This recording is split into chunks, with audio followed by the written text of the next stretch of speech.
¿Cómo respira una ballena? ¿Por qué existe el día y la noche? ¿Hay bacterias buenas y malas? ¿La luz a qué velocidad viaja? Aquí comienza.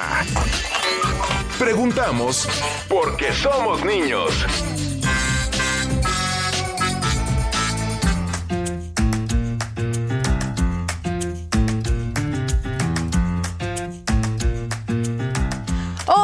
¿Qué tal? Muy buenos días. Esto es Preguntamos porque somos niños. Yo soy Claudia Ogesto y les mando un beso con 2025. Buenos deseos para este año.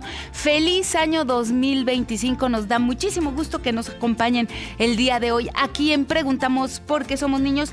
Recuerden que todo el equipo de producción de Imagen Radio y por supuesto de la Dirección General de Divulgación de la Ciencia de la UNAM les mandamos un abrazo y nuestras mejores felicitaciones y deseos. Saludo a todos los preguntones de la República Mexicana y por supuesto a los preguntones que están en Estados Unidos, en Filadelfia. En diciembre conocí a unos chicos que nos escuchan en Filadelfia, por supuesto en Estados Unidos, en Colombia, en Ecuador, en Argentina. Muchísimas gracias a todos los que nos están escuchando. ¿Y qué creen? ¿Quiénes son las encargadas de hacer hoy las preguntas? Bueno, pues le doy la bienvenida a Coba Flores. ¿Cómo estás, querida Coba? Muy bien de estar aquí otra vez y estoy muy feliz. ¿Estás feliz? Yo también estoy feliz celebrando este principio de año. Y también le doy la bienvenida a Sabina González. ¿Cómo estás, Sabi? Bien. Qué bueno. Oigan, ¿y qué creen? Alex Moctezuma amaneció un poco enfermo y entonces no pudo venir, pero desde acá también le mandamos todo nuestro amor. Alex, mejórate por favor para que ya pronto puedas estar aquí con nosotros. ¿Qué tenemos preparado para el día de hoy? Bueno, pues les tengo que decir de los productores de las civilizaciones extraordinarias, más extraordinarias que los humanos. En esta sociedad que hoy vamos a conocer hay varias reinas y entonces yo diría, ¿podríamos hablar de monarquías?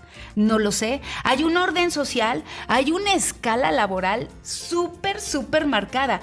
Ellas son expertas en la caza y en la cosecha y cuidan también a sus ancianos porque sí, tienen su tercera edad en sus caminos. Iba a decir la palabra como conocemos sus casitas, pero en sus distintos caminos ellos tienen también a sus terceras edades. Y ya que estoy hablando de sus colonias y de sus caminos, son extraordinarias arquitectas, se dedican a la agricultura y a la ganadería.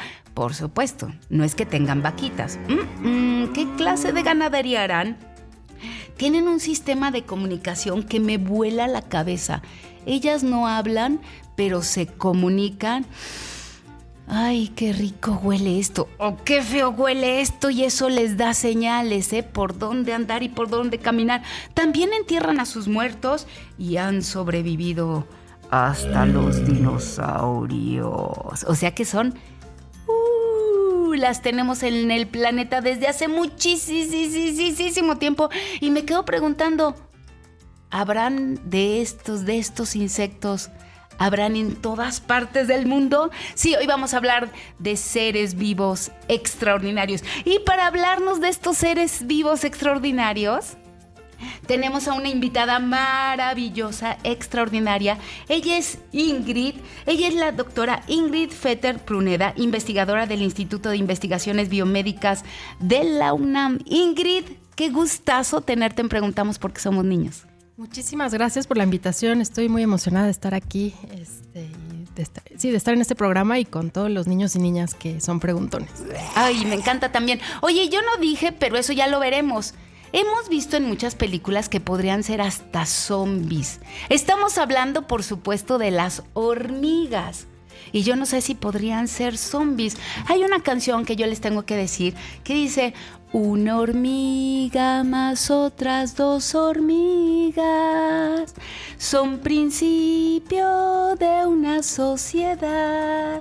Bueno, esa canción pertenece a la obra musical El Diluvio, que viene de, por supuesto, es una obra italiana del músico Armando Trovajoli, y precisamente vamos a hablar de cómo las hormigas suman, más suman, más suman, más sumas, una hormiga más otra hormiga, más otra hormiga, más otra hormiga, forman sociedades maravillosas de las cuales nos vas a hablar, querida Ingrid, pero no vienes sola. Vienes con María Fernanda Vergara, que ella es estudiante del doctorado en Ciencias Biológicas en tu laboratorio, porque tienes un laboratorio genial con hormigueros, donde estudian a las hormigas. Me encanta. Bienvenida, Fer. Hola, mucho gusto. Gracias por invitarme. Al contrario, nosotros encantados que estén aquí. Y antes de empezar, tenemos saludos muy especiales para 2 preguntones que nos están escuchando. Para Emilia y Julián, que son mis hijos, de 6 y 3 años y que nos escuchan desde mi casa. ¡Bravo! Les mandamos un abrazo preguntón, que pronto queremos que ya estén aquí, haciendo también preguntas. Estaría maravilloso. Me encanta la idea. ¿Y qué les parece si empezamos con eso? Con las preguntas hormigueras. Adelante, Coba. Primero que nada quería entender una duda que tenía. ¿Las hormigas son insectos o bichos? Bueno, como somos científicas, nosotros les llamamos insectos, pero en el lenguaje coloquial la gente les dice bichos a los insectos. Nosotros como científicas, para nosotras sí es muy importante referirnos a ellas de forma apropiada. Y los bichos, en el grupo de los insectos están las chinches. A las chinches como tal sí se les puede llamar correctamente bichos, pero a todos los demás es nada más de forma coloquial, no de forma científica. Ok, muchas gracias. Así es que las hormigas, propiamente dicho, son insectos. Exacto. Insectos.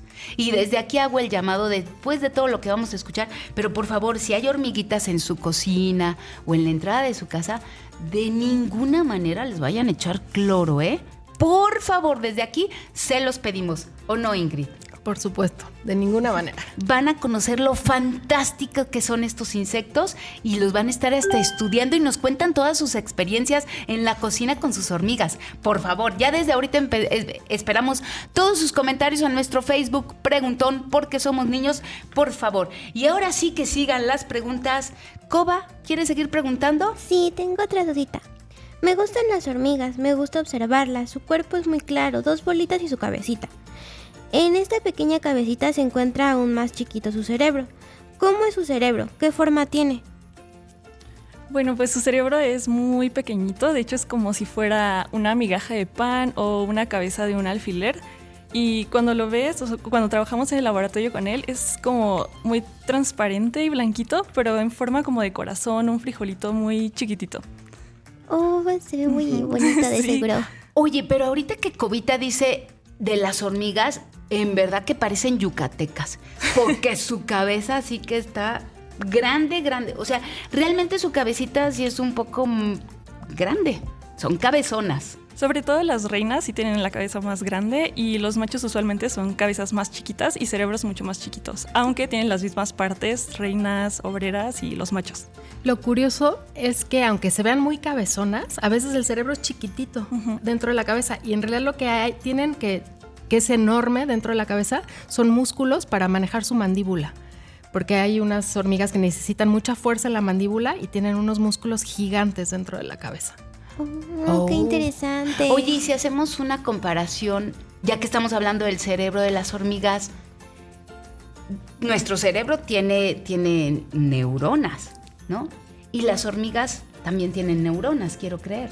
Sí, las hormigas tienen neuronas. Nuestro cerebro, ya sé que este número es muy, tiene como 100,000 millones de neuronas. Las hormigas tienen nada más 1 millón, o sea, es mucho, mucho más chiquito.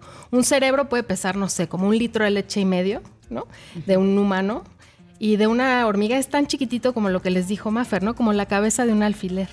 Entonces tienen muy poquitas neuronas, pero es un cerebro precioso, perfectamente definido. Yo la primera vez que vi uno estaba maravillada, con hemisferios, con regiones anatómicas muy precisas. Y como les mencionaba Clau, las hormigas usan mucho el olfato, ¿no? Y entonces en el cerebro tienen una zona muy grande precisamente para procesar los olores. Qué fantástico, pero vamos a ir viendo a lo largo del programa cómo son una organización extraordinariamente. Ustedes han de pensar, bueno, el Facebook Preguntón es una red social, el Twitter y todas las redes sociales que tenemos, pero yo creo que la gran red social que tendríamos que estar investigando son a las hormigas, porque qué manera de organizarse. Y entonces yo digo, ese cerebro de una hormiga, más el cerebro de la otra hormiga, más el cerebro de la otra, de la de enfrente, de la vecina, de la cuñada, del ¡ah! Forman un gran cerebro social que me tiene fascinada. ¿Podríamos hablar así? ¿Que Sí. son un gran cerebro social? Exactamente. Ellas son un superorganismo, así se les llama. Ellas individualmente, o sea, una sola hormiguita tiene muchas capacidades, pero es la suma de todas las hormigas dentro de una colonia la que hace que puedan realmente funcionar con una inteligencia que no nos podemos explicar con cada cerebro individual. Es el cerebro en equipo el que logra hacer cosas increíbles. Fantástico, vamos a seguir platicando de hormigas. Sabi, ¿tienes preguntas? Sí. ¿Qué funciones realiza su cerebro? ¿El cerebro da todas las órdenes de socialización o es por instinto de hormiga desde que nacen? Ay, qué buena pregunta, Sabi, sí es cierto.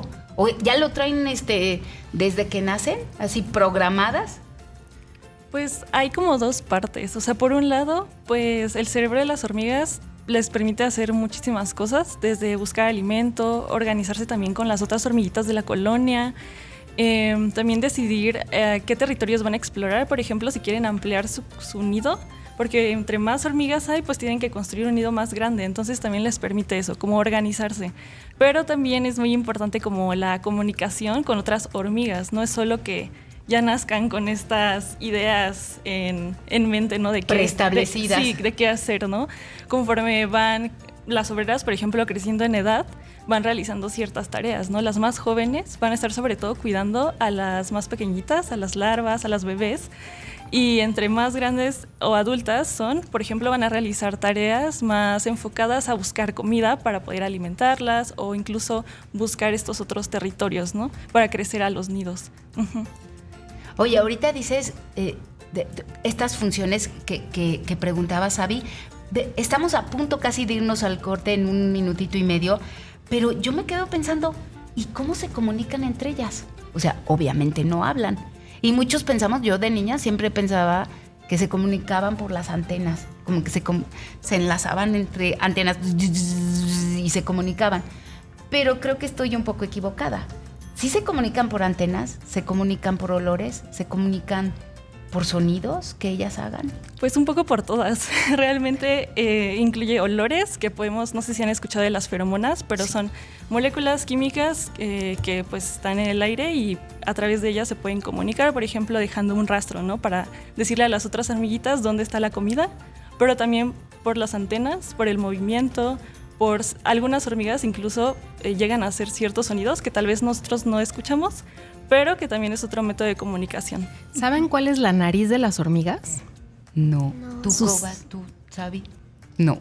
Las antenas. Sí. Entonces, precisamente ellas olfatean con sus antenas. Entonces, es la parte fundamental de su comunicación. Si se comunican por olores, ¿no? Una hormiguita le dice a otra, mira, por aquí sigue este caminito que hay comida.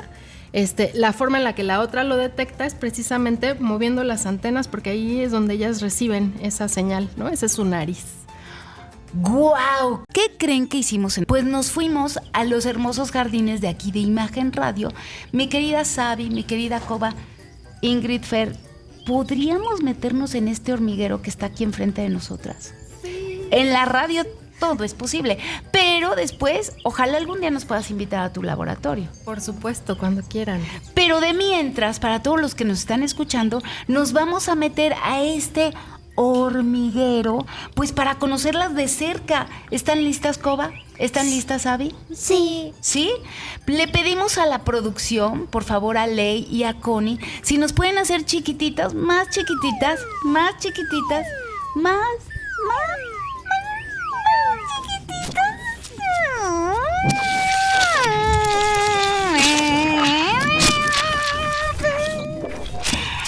Ya estamos en el hormiguero.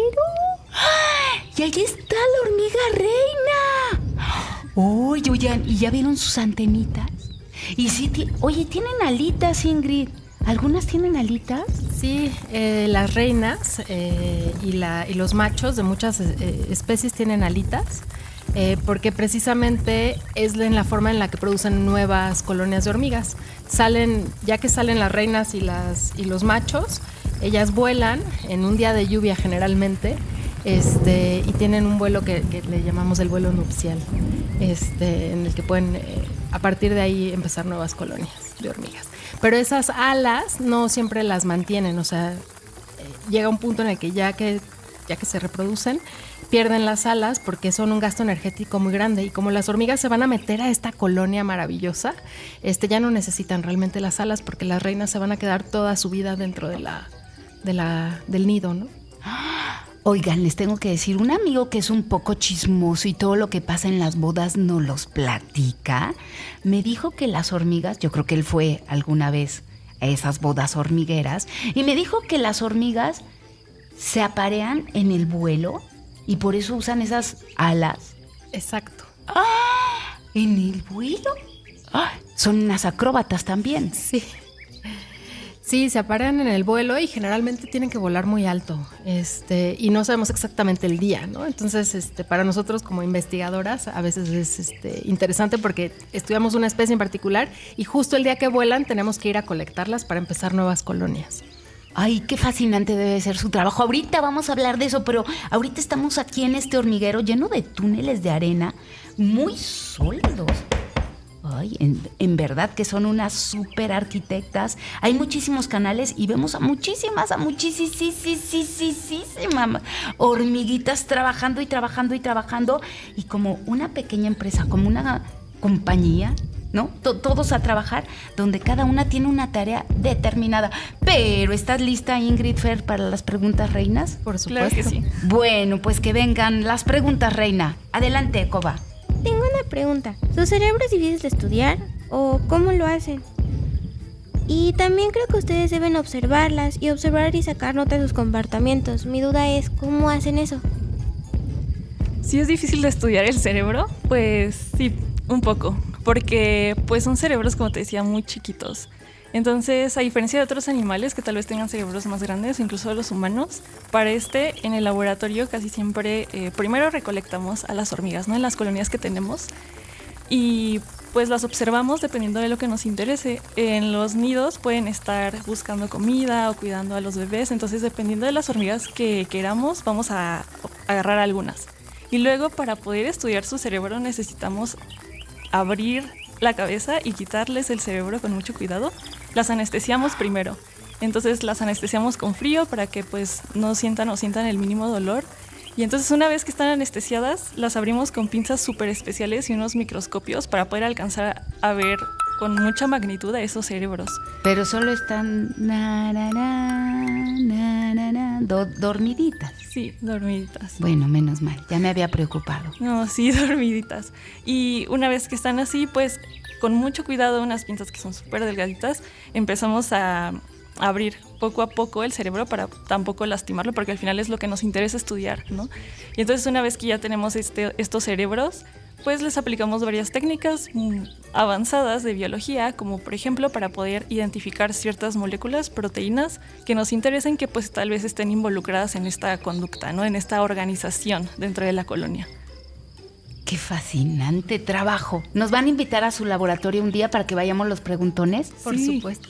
¡Claro! Y nosotros ahora las invitamos a este hormiguero que estamos aquí de incógnitas, que no nos vayan a ver las varias reinas, ¿eh? Porque si no... Intrusos. Pero aquí estamos en quedito. Sigan las preguntas, preguntonas. Yo tengo otra dudita. Adelante, Coba. Hace rato que estábamos hablando del apareamiento y todo eso, me quedó una duda sobre su nacimiento. ¿Cómo nacen las hormigas y cómo es el embarazo de las mamás hormigas? Bueno, esa es una pregunta que nos encanta porque también estudiamos en el laboratorio de reproducción. Entonces, la reina es la hormiga, la única hormiga o las reinas dentro de una colonia que producen huevos que pueden ser fertilizados, o sea, que pueden convertirse en un huevo de una hormiguita, ¿no? Bebé. Entonces, las reinas producen muchísimos huevos, y de ese huevo, bueno, como habían comentado, está el vuelo nupcial, se aparean. Las hormigas reinas tienen una bolsita en la que guardan todos los espermatozoides del macho, y eso lo pueden guardar por toda su vida, toda la vida de la hormiga, tienen ahí guardados los espermatozoides. Entonces, van a poner un huevo que se fertiliza con uno de estos espermatozoides y las reinas de eso se encargan de poner huevos fecundados, principalmente. Pero a ver, dijiste algo importantísimo.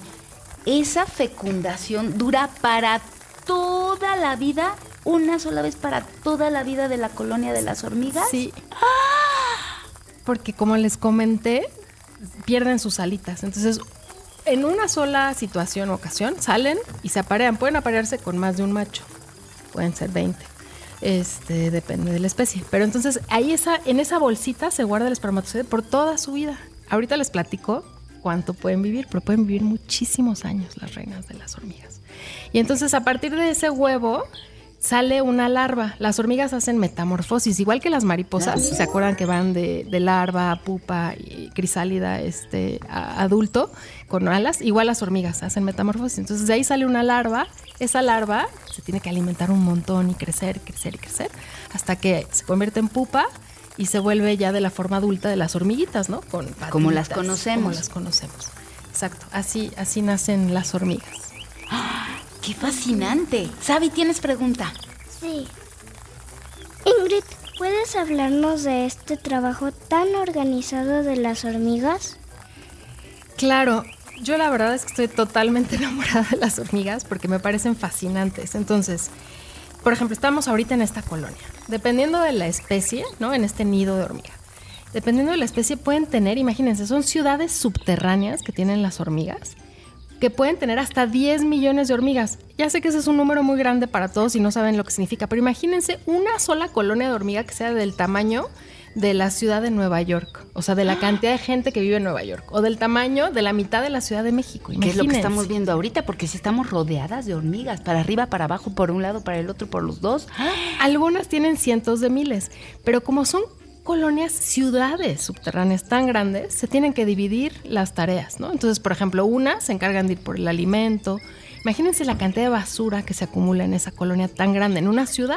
Entonces, hay otras que se encargan de la basura, hay otras que se encargan de curar a las enfermas, porque pues también se enferman. Imagínense si una hormiguita se enferma y pudiera contagiar a todas las hormigas. No, ya lo vivimos esas epidemias. Exactamente, entonces en realidad se dividen muchísimo las tareas y esto, aunque parezca, bueno, aunque sea innato, también es flexible. Si hay una necesidad mayor de obtener alimento o de crear nuevos cuartos para guardar alimento y tener reservas de alimento, sus bodegas, las hormigas tienen la capacidad de hacer eso. Son realmente fascinantes y dependiendo de la especie hay unas que pueden cultivar su propio alimento. Bueno, todos esos detalles podemos entrar más adelante. Me encanta. Entonces, nos dices que en estas colonias de hormigas, por supuesto, hay hormigas reinas que solo se van a dedicar en toda su vida a poner esos huevitos para que nazcan más hormigas y la colonia se vaya haciendo más y más y más grande. Pero están las reinas, están las obreras que se encargan de todas estas tareas que nos estás diciendo. Y supongo, pues, que hay hormigas macho, que también deben de tener una función, aunque sospecho que debe de ser como no tan sobresaliente, pero sí vital. Por supuesto que es vital, sí. Entonces, los machos, ven que les comenté que era este huevito que se fertiliza con un espermatozoide. Bueno, en los machos es el huevito sin fertilizar. Tiene la mitad de la cantidad genética que tiene una hormiguita hembra, el macho. Y así es como se producen los machos. Y solamente se producen cuando la colonia alcanza cierto tamaño para permitir la reproducción. O sea, al principio la colonia de una hormiga solamente produce obreras. Y es hasta que llegan a un cierto tamaño que empiezan a producir nuevas reinas y machos. Y estos machos en realidad no forman parte de la vida de la colonia.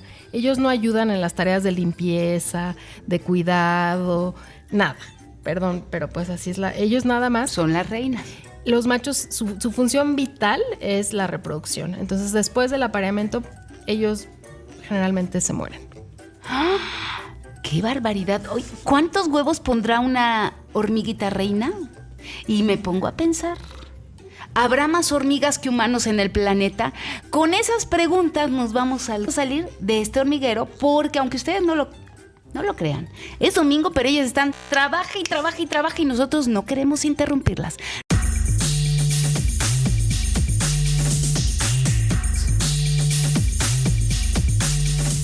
Continuamos en Preguntamos porque somos niños, una producción de Imagen Radio y por supuesto la Dirección General de Divulgación de la Ciencia de la UNAM. ¿Y qué creen? Bueno, pues como les dije, ya estamos aquí en este hermosísimo estudio. ¿Nos salimos del hormiguero? Pues sí, para no estar interrumpiendo todas estas tareas que hacen las hormigas. Y la reina no nos fuera a mandar al calabozo como diciendo, ¡ey, esos del micrófono! ¿Qué están haciendo? Pues es que estábamos haciendo un reportaje de su mundo maravilloso. Pero nosotros tenemos más y más preguntas. Yo me fui al corte preguntando, ¿cuántos huevos puede poner una hormiga reina? Y dependiendo de ese número, yo me quedo pensando, ¿habrá más hormigas que humanos en este mundo? Ya dijimos que sobrevivieron a los dinosaurios. O sea que las tenemos desde hace muchos años. Pero a ver, Ingrid y Fer, ¿cuántos huevos pone una hormiga? Un reina, claro. Depende de la especie. Esa siempre es la respuesta de una bióloga. ¿Sí? Pero bueno, hay unas que, por ejemplo, ponen 1 millón de huevos al mes. Y pueden, bueno, eso no les he dicho, pero pueden vivir hasta 30 años o más. ¿Una hormiguita? Ajá, 30 años. Las reinas. Solamente las reinas. Tienen esa cuestión impresionante que pueden ser increíblemente longevas o que pueden vivir mucho. Y sí, pueden poner 1 millón por mes. Imagínense la cantidad de huevos que pueden poner. 1 millón por mes. ¿Y pueden llegar a vivir 30 años? ¡Ah! La calculadora hizo... Pero entonces eso quiere decir que hay más hormigas que humanos en este planeta. Sí, muchísimas más. Se estima que hay 1 cuatrillón de hormigas y más o menos eso equivaldría a 1 millón de hormigas por cada ser humano. Si no me falla la calculadora mental. Continuamos con las preguntas, mi querida Sabi y Koba. Es que ahorita que dijiste eso, ¿cuántas especies de hormigas puede haber también? Porque no todas son igualitas.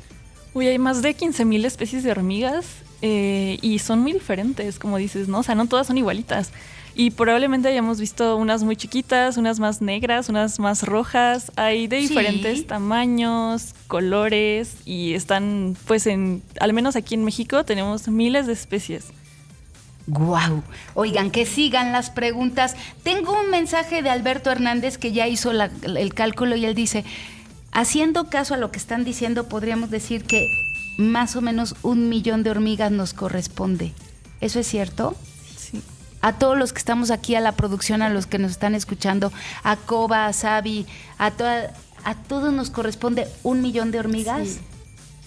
Ándele. Así es que en su cocina, si ven unas cuantas hormiguitas, les tocan 1 millón. Así es que por favor no las vayan a matar, porque les tocarían 1 millón de hormigas. Que sigan las preguntas, querida Sabi y Koba. Sabi. Ingrid, además de las funciones que ya nos dijiste, ¿hay otras diferencias entre las hormigas reinas y las obreras? Ingrid o Fer, ¿quién nos quiere contestar? Fer. Sí, pues diferencias, como estábamos diciendo, para empezar, y una de las cosas que más me interesa es esto de que las reinas viven hasta más de 30 o 40 años y las obreras solo unos meses. Pueden vivir menos de 1 año, unos 3, 4, 5 meses y no ponen huevos, mientras que las reinas pues sí ponen huevos. Luego está otra parte de las alas, ¿no? Que le decíamos. Y de las tareas que al final las reinas pues van a estar en ciertas cámaras dentro del nido muy bien cuidadas, poniendo miles y miles y miles de huevos y viven muchísimo y que es algo que también nos interesa a nosotros estudiar porque no sabemos cómo es que aún a lo largo de todos sus 30, 40 años de vida siguen poniendo ese 1 millón de huevos cada mes y las obreras viven muy poquito y no ponen huevos. Ándeles. Oigan, si están escuchando que estamos... tosiendo, es porque salimos del hormiguero. Y resulta que también las hormiguitas, por estas feromonas que van oliendo, también si ven algo raro, extraño o peligroso, echan ahí unos olorcillos como para avisarle a la colonia. Entonces seguramente nos vieron ahí. Y estos dos que no tienen antenas, y estos que no tienen alitas, y que no tienen tantas patitas como nosotros, nos vieron extraños y nos echaron esos olores. Y entonces Ingrid y yo tenemos un poco de tos porque nos echaron eso. ¿Nos puedes hablar de eso, Fer? ¿Qué pasa? ¿Por qué nos echaron eso las hormiguitas? Por extraños. Sí, claro. Bueno, las hormigas tienen algo que se llama feromonas, así como muchos animales. Y luego incluso entre ellas, no solo nosotros, ¿no? Que somos humanos extraños a diferencia de ellas entre las hormigas. Pero pues incluso entre varias especies de hormigas, que como les decía hay más de 15,000 especies, cada quien tiene su propia marca, como su propia firma de feromonas. Entonces, entre varias especies pueden pelear porque identifican que son feromonas distintas.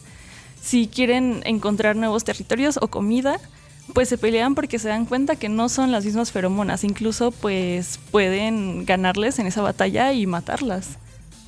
Ay, qué bueno que nos salimos. Pues es que sí, dijeron, estos son extraños. Sí. Y por eso, Ingrid, y entonces nos pusieron a toser ahorita que salimos. Pero aquí ya en el estudio nos vamos a ir a bañar rápido. Ahorita saliendo, pero que sigan las preguntas mientras. ¿Coba? Ya nos hablaste sobre las hormigas reinas, que son las que ponen huevos para que nazcan las demás hormiguitas. ¿Qué papel juegan las hormigas obreras? Bueno, pues las obreras son como las principales que llevan a cabo todo el mantenimiento dentro del nido. Son las que recolectan, acomodan la basura, son las que recolectan la comida, son las que también van a estar encargadas de cuidar a las bebés, alimentarlas, también cuidar a las otras y también buscar pues todos los recursos necesarios para que el nido siga creciendo, crear más cámaras dentro del nido. Sí, Ya estás mejor, mi querida Ingrid. Ya Es estoy que nos mejor. echaron eso las nos hormigas. echaron feromonas de alarma y sí me pegaron. A todos, a mí también empecé a toser. Una disculpa. Sí, las hormigas, como platicábamos al principio del programa, tienen esta inteligencia como en equipo, ¿no? Y entonces, aunque pueden hacer todas esas tareas, en realidad es la suma de todas sus inteligencias las que les permite hacer cosas increíbles. Este cerebro colectivo del cual hablábamos al principio. Entonces, a mí me gusta siempre pensarlo como, por ejemplo, el teléfono celular, ¿no? Que tienen algunas, bueno, la mayoría de las personas. No hay una sola persona que pueda armar este teléfono. Se requiere de un montón de conocimiento que se ha generado a través de la historia de la humanidad para poder generar este teléfono y del conocimiento de gente con muchas especialidades, ingenieros electrónicos, ingenieros en plásticos, matemáticos, etcétera, ¿no? Entonces imagínense, igual que este teléfono no puede ser creado por un solo humano, fue creado por la inteligencia de muchos humanos en conjunto. Lo mismo hacen las hormigas y las hormigas pueden entonces, por ejemplo, armar estos nidos, estas colonias como la que entramos hace un rato, increíbles, con una arquitectura, con puentes, túneles impresionantes, cámaras con cierta temperatura, equidistantes. Vimos que tenían hasta ventilación. Tienen ventilación y ellas, aunque estén en una cámara en particular, no saben realmente cuál es el todo, sin embargo, forman un todo con una complejidad como las construcciones humanas, ¿no? Es realmente impresionante. Y las hormigas, como se mencionó al principio, de algunas especies pueden cultivar su propio alimento. No sé si eso ya lo hemos platicado, pero todas las que ustedes ven, por ejemplo, en Morelos, que recolectan hojitas. Sí, todos les hemos visto. Son fascinantes. Esas hojitas no se las comen ellas. Aunque ustedes crean que se están comiendo sus rosales, ellas en realidad utilizan esas hojitas para alimentar a un hongo que vive en asociación con ellas o en simbiosis. Y que ellas en realidad se alimentan de ese hongo. Ellas crecen su propio, como por decirlo de alguna manera, su propio maíz, su propio hongo, su propio alimento. Tienen agricultura. Y eso es realmente maravilloso. Es una de las cosas que hacen las obreras, ¿no? Pero como les digo, es una organización que va más allá de las interacciones, bueno, de la inteligencia individual y que es la suma de todas las interacciones. Es realmente trabajo en equipo. Oigan, seguramente esta imagen que nos describe Ingrid y Fer, que hemos visto a la hormiguita ahí cargando su hojita, es que cuánto peso, que no es su peso de su cuerpecito, pueden cargar ellas. Porque sí son la super hormiga atómica. ¿Se acuerdan de esa caricatura de la hormiga atómica? Pues es que todas las hormigas son atómicas porque cargan el peso mucho mayor al de su cuerpo. ¿Cómo es posible eso? Sinceramente, no lo sé, pero deben tener músculos súper fuertes. Hay gente que estudia sus músculos. Hay unas hormigas que saltan lejísimos con el cierre de sus mandíbulas. Y así se escapan de sus depredadores, ¿no? Por ejemplo. Y es que tienen unos músculos muy poderosos, pero yo sinceramente no sé cómo es que pueden cargar pesos tan grandes. ¿Se sabe cuánto más de su peso propio pueden cargar? Sí, pero yo no lo sé. Ahorita se me olvidó el número. Uy, bueno, pues esa es una pregunta para que todos vayamos a investigarla. Es más, si alguno de ustedes puede googlear y decírnoslas, estaría fantástico que sean nuestros reporteros preguntones. Esperamos su respuesta.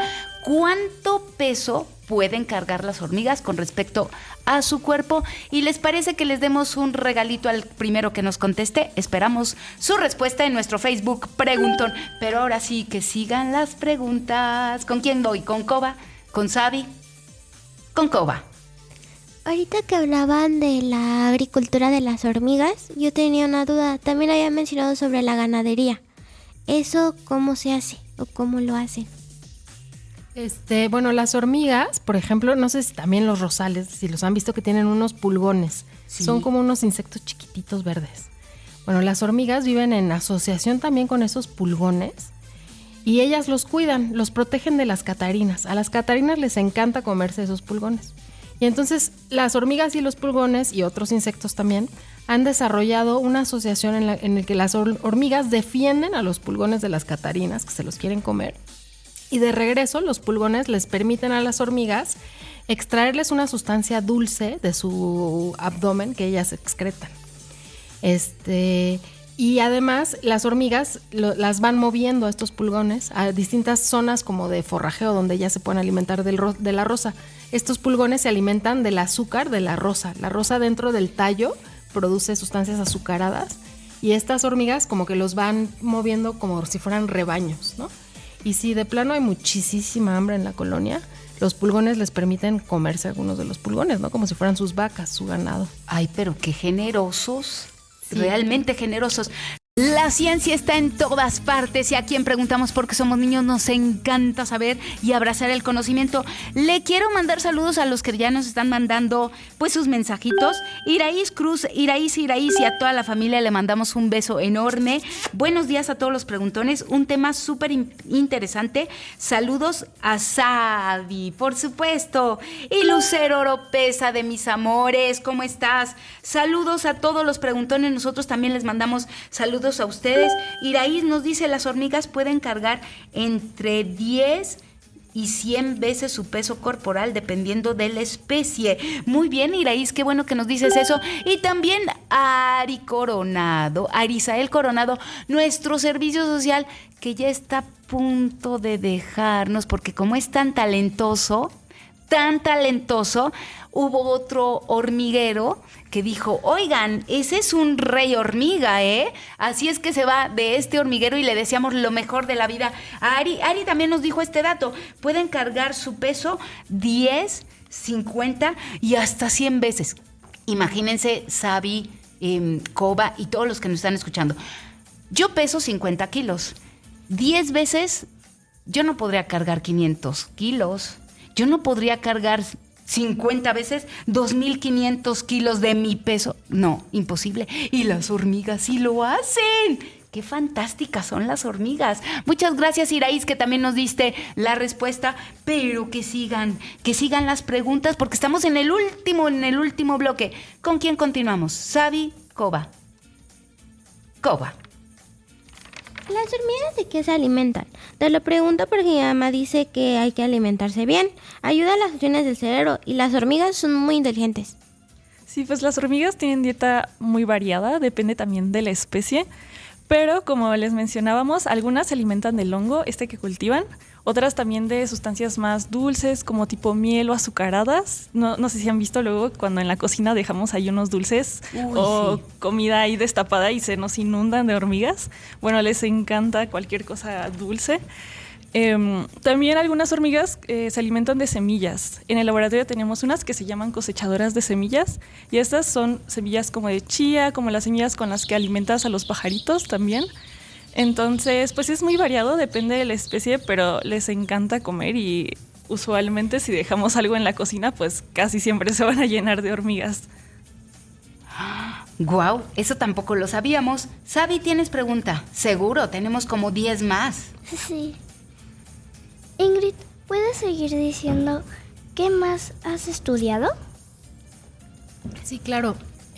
Mira, principalmente hay dos cosas que me interesan mucho.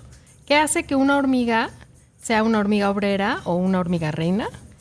Y dentro de las hormigas obreras, ¿qué hace que se comporten de forma distinta, ¿no? Esas son como las cosas que más me interesan en mi laboratorio.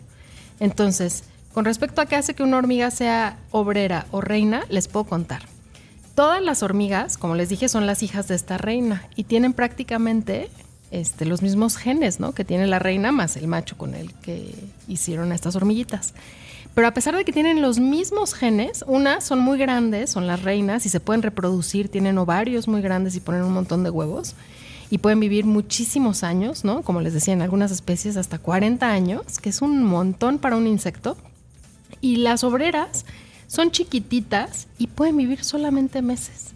Entonces, en mi laboratorio precisamente queremos entender por qué es distinto en los cerebros entre las hormigas reinas y obreras y también en la fisiología en general, o sea, cómo es que es el ovario de la reina, que las obreras, algunas tienen ovarios, cómo son esos ovarios, que son los que producen los huevos, ¿no? ¿Qué diferencias hay entre ellas y cómo se regula esto a nivel del cerebro hacia el cuerpo y del cuerpo hacia el cerebro? Y también estudiamos qué hace que hagan distintas cosas, o sea, por qué cuando cumplen cierta edad deciden que son las que se van afuera por alimento, ¿no? Son las que salen a buscar la comida y qué hace que las más jovencitas sean las que cuidan a las crías, a las larvas bebés dentro de la colonia. Y entonces hemos estudiado distintas neuronas que creemos que participan en esto y estas neuronas, algunas producen una sustancia que nosotros también hacemos, que se llama la oxitocina y que es una sustancia muy importante para el apego en los mamíferos, bueno, en los humanos también, y en las hormigas pues también tienen oxitocina y también hemos estudiado otra molécula que ustedes también han escuchado, insulina de hormiga. Y resulta que la insulina de hormiga es importantísima para saber quién es la reina y quién es la obrera. Pero todavía no entendemos todos los detalles, entonces seguimos estudiando esto. ¿Qué diferencias hay entre reinas y obreras a nivel de la estructura del cerebro, pero también de las moléculas que generan? Oigan, eso está padrísimo. Un día sí invítenos a su laboratorio. ¿Quieren ir, chicas? ¿Quieren ir? Pregúntones. Por supuesto. Yo sí. Nosotros cuando estábamos preparando este programa, obviamente buscamos a Ingrid y entonces si ustedes la buscan en el Google, en las páginas de la UNAM, ustedes van a ver, la doctora Ingrid estudia las bases moleculares de la plasticidad fenotípica en hormigas y también estudias cómo están en la tercera edad.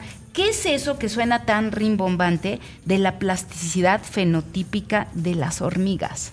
Pues precisamente cómo a partir de un mismo genoma o de los mismos genes se va a producir una hormiguita que tiene la capacidad de generar más hormiguitas, ¿no? De reproducirse y puede vivir 40 años. O sea, como si yo pudiera vivir 400 años con los mismos genes que mis hijas que solamente pueden vivir 40 años, ¿no? Claro, ¿por qué pasa eso? ¿Por qué pasa eso? Entonces, esa es plasticidad fenotípica, porque además son, como les dije, más grandes, las reinas tienen alas, o sea, de forma, si ustedes las ven, parecen avispas, más que las hormiguitas que ustedes conocen, sí, ¿no?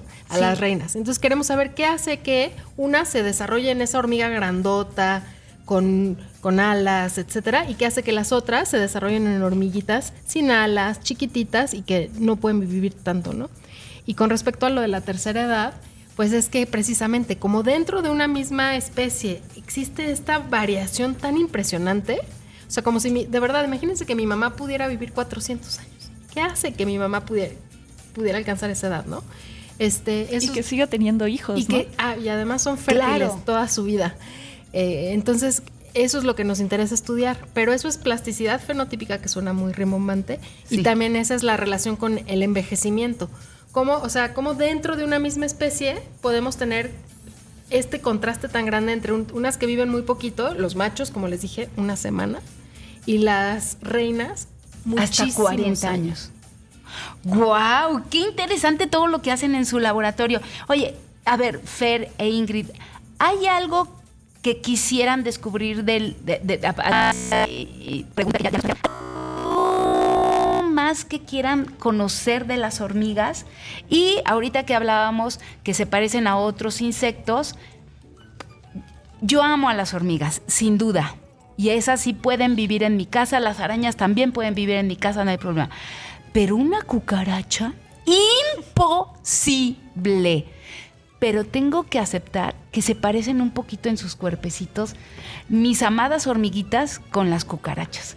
En este árbol genealógico de biodiversidad que tenemos, ¿tienen algo que ver? ¿Son como primas muy lejanas o nada? Lejanísimas. Ay, qué bueno. Pero las cucarachas, las termitas, que también son increíblemente sociales, no sé si han visto los nidos de las termitas y que también tienen reinas, y en el caso de las termitas también hay reyes. Las termitas son cucarachas. ¿Qué? Ajá, entonces también hay sociedades muy complejas dentro del grupo de las cucarachas. Bueno, pues ya que decimos verdad, la naturaleza es maravillosa con todo y las cucarachas. Ya que podemos decir, ¿tenemos preguntas, Abby? ¿No? Cobita, ¿alguna pregunta? ¿Qué experimentos y observaciones hacen en los hormigueros que hay en su laboratorio? ¿Qué han descubierto de las hormigas? Pues respecto a los experimentos, que es con lo que, por ejemplo, yo que soy estudiante de doctorado y estoy trabajando, es un poco parte de lo que ya les contaba Ingrid, de estas diferencias entre las obreras y las reinas y de estas moléculas que hacen que, al menos en mi caso, me interesa por qué las reinas viven tanto en comparación con las obreras. Entonces, una de las cosas con las que estoy trabajando son pues experimentos para ver que todas las moléculas que tienen las reinas dentro de su cerebro y dentro de sus ovarios que las obreras no tienen. Y para esto pues se utilizan técnicas como para ver su genoma, su ADN, y entonces vemos, o sea, todas las proteínas que salen a partir de este genoma que las diferencian, ¿no? Entre las reinas y las obreras. Y son muchas técnicas que usamos en el laboratorio que son pues algo avanzadas, pero que nos permiten saber y observar al menos a otro nivel, no solo dentro del nido, porque en el nido vemos pues los trabajos, ¿no? Unas están haciendo una cosa y otras otra, pero ya como a nivel pues de los experimentos que hacemos, sí es más como mucho de las moléculas, de los cerebros y de los ovarios. Pero en el laboratorio tenemos como 100 colonias de hormigas. Más o menos, sí. Y en cada colonia está la reina, y sí, las observamos muchísimo. Las alimentamos, tenemos que ir en vacaciones a darles de comer, no nos podemos olvidar de ellas. Y están más que invitadas a ver a nuestras colonias de hormigas. Sí, la producción dice, sí, queremos ir. Oiga, nos tenemos que despedir. Le agradezco muchísimo a Mari Paz de La Chata que nos estés escuchando. Mari, te mandamos un beso enorme. Eres toda una hormiguita que cocinas. Delicioso. Y también a Marco García, mucho que aprender de las comunidades de las hormigas, trabajo en equipo, colaboración y sentido de pertenencia, por supuesto. Le quiero agradecer, por supuesto, a Ingrid Fetter Pruneda, investigadora del Instituto de Investigaciones Biomédicas de nuestra maravillosa UNAM, y por supuesto a Marifer Vergara, estudiante del doctorado en Ciencias Biológicas. Gracias por haber estado aquí. Tenemos ustedes que regresar y nosotros ir a su laboratorio. Sí, claro. Nos encanta. Gracias. Y también le agradezco muchísimo a Coba y a Sabi que hayan estado aquí. ¿Les gustó el programa, chicas? Sí, mucho. Estuvo interesante. Sí, me gustó mucho. Ay, qué bueno. Yo le agradezco a toda la producción de Imagen Radio. Gracias, por supuesto, también a la Dirección General de Divulgación de la Ciencia de la UNAM. Le agradezco a los ingenieros, a los productores, a Mariam Trejo, a Susi Trejo, a todos ustedes por habernos escuchado. Que tengan un excelente domingo. Yo soy Claudia Gesto y nos escuchamos en el futuro, el próximo domingo.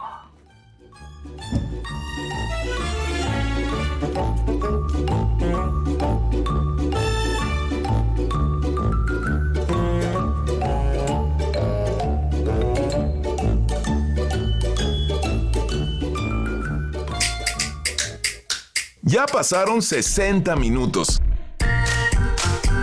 Los esperamos la próxima semana para seguir aprendiendo y descubriendo la ciencia que nos rodea. Esto fue Preguntamos porque somos niños.